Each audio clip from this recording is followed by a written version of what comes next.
Hi, everyone. I'm Rick Bensignor. Welcome to this week's In the Know Trader Show. I am joined today by Steve Sosnick, Chief Strategist and Interactive Broker. Steve, thanks so much for joining me. It's my pleasure, Rick. Thank you for the invitation. It's very gracious of you. I wanted to do this because, as you know, most weeks I just talk about the market. I teach you something, and I thought it would be good for my viewers to get perspective from another highly regarded strategist on the street. And I thought not only does it make sense, but it's a good way for them to get a view of someone else who's kind of closely tied and looks at the market with the type perspective and history I have.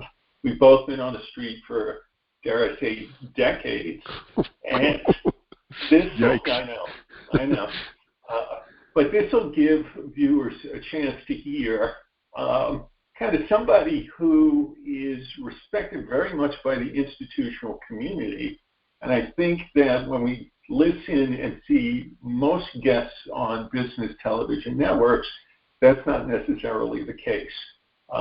Many of them have go for the retail crowd, and even if they work at a major sell-side firm, when it comes down to it, is more the retail crowd that respects them than does, simply by virtue of the job and position they hold, than does the actual institutional community.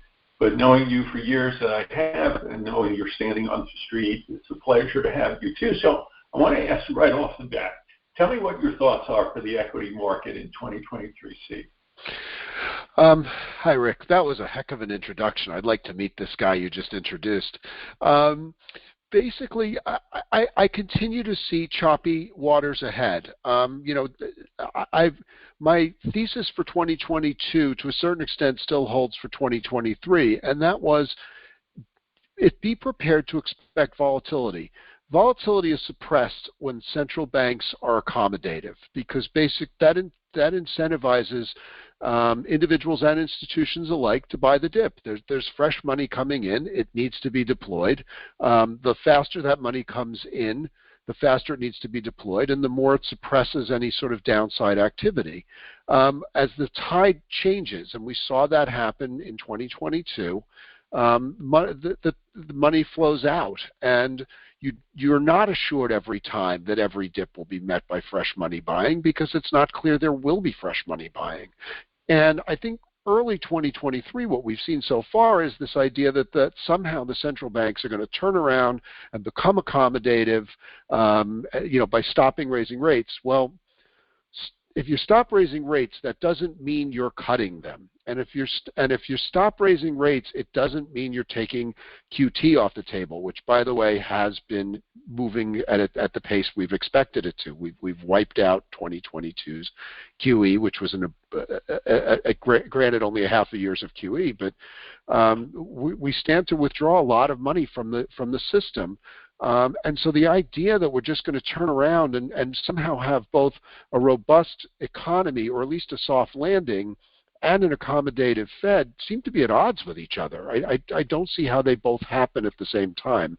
And so I get very nervous when I see this sort of contradictory, if not even magical thinking. And that's why I have to be very wary on the volatility front about how we see the market going forward.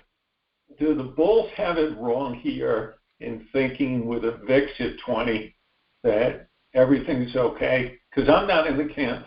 We started the year tactically bullish, and I'm fine being in that position. And we even took a little bit off today simply because the S&P is up against its downtrend line. The 10-year rate again bounced in the low 3.4s last week. That's 5 times now that one of the models we use has caught the low. So to me, if rates break 3.4, they're gone. They go quickly down to 3%. But are bulls just hoping for too much? Is this just another little bounce along the way of a bear market? Well, yes and no. I do understand. I certainly was behind your idea of the tactical bullishness coming into early this year. I think we had this is a very pronounced January effect. We had certainly more than a normal year's worth of tax loss selling into the end of 2022. For better or worse, there were a lot of tax losses to be. Yeah, we all were. We all took them, and so there were plenty to be taken. As a result, we did, that led to a bit of an oversold situation, and more specifically in some stocks than others. You didn't see it in the energy sector because most of those stocks were up. You did see it in a lot of the high-flying techs. And so when you see, Amazon and Meta, for example, bouncing, double digits into the start of the year, it's important to remember that they got, I think, depending on which stock, 50 to 66% haircut last year. So from a tactically bullish standpoint, I think that's fine, and I think you could actually see that persist a little bit longer. I do think we're bumping against the type of resistance. I think we went a little bit overboard late last week in terms of the bullish sentiment. I actually even used the term flight to crap again on TV because when we started to see VIX flirting with 18 on Friday, that's very sanguine, and you and I can get into it and we could bore everybody about how VIX is constructed. It's not explicitly a fear gauge, but it functions as one well enough, and so I think we got very sanguine. Also, the idea that we're being led higher by the most speculative names, that you had, Bed Bath & Beyond tripling.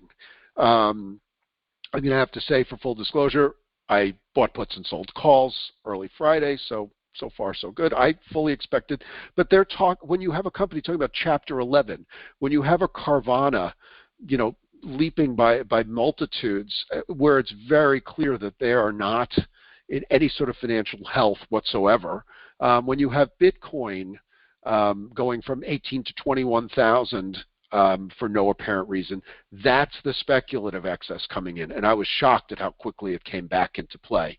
So that's if we can start to see, if we see blue chips rallying because money's coming back into them, seeing a buying opportunity, that's one thing. If you see money flying into vehicles that have very dubious economic fundamentals to them, and I'll leave it at that, that becomes a bit more worrisome. And on Friday, we definitely saw the latter. Yeah.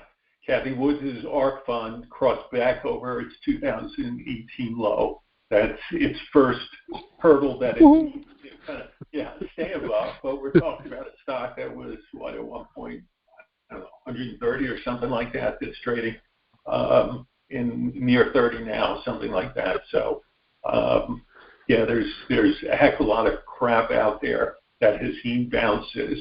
Where are you in the camp as far as in the bigger picture? Are you bullish, bearish, kind of neutral? I know shorter term we could be in a trading range, but what are you thinking as far as, the street came into this year very bearish the first half of the year, very bullish the back half, and generally the street gets the big consensus call wrong. So do you think we're going to see the inverse, a better first half? Do we even have a first half that we could rally, or are we talking about January and not much more?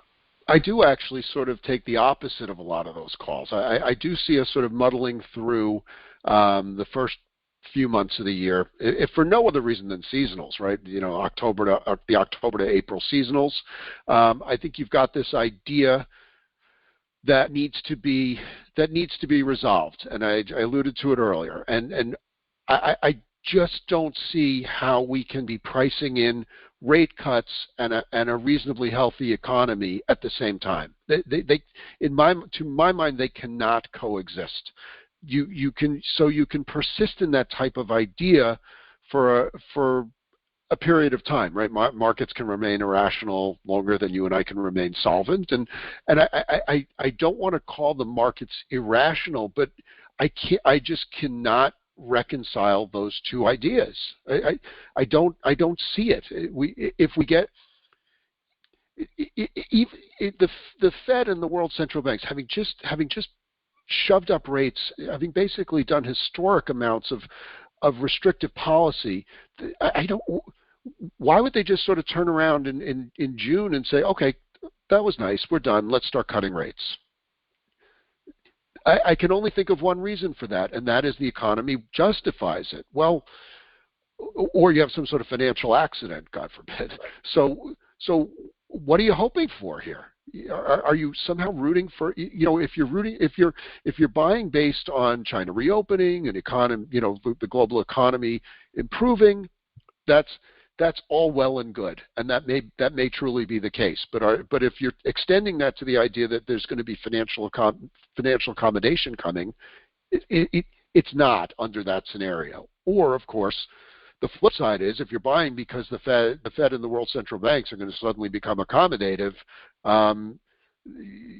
that bodes very poorly for the second half. So that's kind of why I flipped that idea on its head. I think we can muddle along.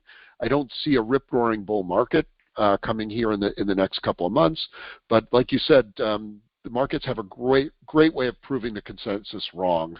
And that's why I'm sort of, as an innate contrarian, I have to take the opposite, as I think we kind of have a decent month or two, maybe even three, and then the day of reckoning comes when we have to figure out which of the two conflicting economic scenarios takes hold. Yeah, makes sense, and I'm generally in that camp too. I do think we have significant problems to deal with going forward that have not been addressed yet. Some earnings numbers have been adjusted lower, but I can make the case that they still need to come a chunk lower, maybe even get the S&P to 185, 190, something in there as far as forward earnings. You still have the war to deal with. You still have China, certainly tensions with China. Maybe China reopens and they actually truly reopen. Maybe not. That's still an unknown. Yep. And maybe oil had to get all the excessive froth out of it in order to, start rallying again and head back towards $100, which isn't going to help the case. So right now, investors have gotten a break with gasoline coming down. So we're not dealing with the $120 oil like we did earlier last year. But if I had to choose right now, I might not know the next $10 in oil, but I would tell you the next 20, 30, 40, and 50 are to the upside.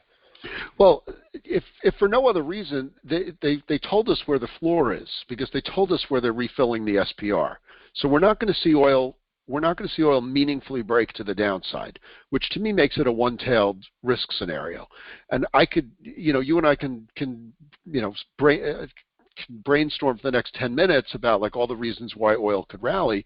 I mean, I do think one of the reasons Europe has been outperforming is they got lucky.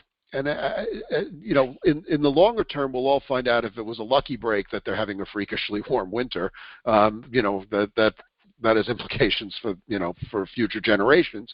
But in the short term, when we were concerned about the energy impact of Russia's invasion of Ukraine, they caught a break, and energy demand is not what it normally is, and as a result, there was a lot of stockpiling, there was a lot of contingency planning that hasn't proven necessary, and so that's given a break to energy consumption. Now, when you get China coming back online, and I'm a little skeptical that they're going to come back online as quickly as we think, because starting this week with Lunar New Year, the millions and millions of Chinese citizens are making their first trips around the country in quite some time. And I'm not an epidemiologist. I can't let my mind go to these places, but it just doesn't seem like that's a recipe for good news on the COVID front. And do they have to backtrack, or do they just have to deal with the human cost, neither of which is particularly great? From them on a human level or for the economic situation. And so there are all these big factors to deal with, but I do tend to agree. Plus, there's always some wild card that happens in energy, and it comes at the worst time, and whether that's developments out of Iran, that's its own particular issue. And so I do agree with you, and I do think that oil, crude, energy prices in general are sort of a one-tailed risk right now. Again, barring some sort of real global economic hiccup, or some sort of magical end to hostilities in Russia. But I don't see, from the Russian point of view, not from the Ukraine, them stopping their aggression in Ukraine and somehow doing a 180. That seems to be of low likelihood. So I don't see a scenario where prices meaningfully come down. And if that's the case, let me throw this back at you. Does that mean that some of the heavy lifting that we saw on the inflationary improvement front has been done? I think that those who think that inflation is going to just collapse back down, even to 4%, I think have got it wrong. Go just, as I've said for months now, walk into the grocery and see what you pay. And nothing's come down at all. Thank God gasoline has, and it does make a difference when you go and you see that you can save $1 a gallon compared to what you were paying months ago. But I don't think we go much lower. And I know you don't live that far from where I live, but you're across the state line. I know that historically the price at the gas pump does not in any way, but it certainly lags. When the price comes down, gas stations take much longer to lower the price than when the price goes up. It's a very clear ratchet effect, and the way I've done this, and I don't have enough hands-on knowledge, so it's more theoretical. At any given point, when you think about if you run a gas station, you're going to raise the price to the lesser of what the price is in your tank, or the price that it will cost you to refill your tank.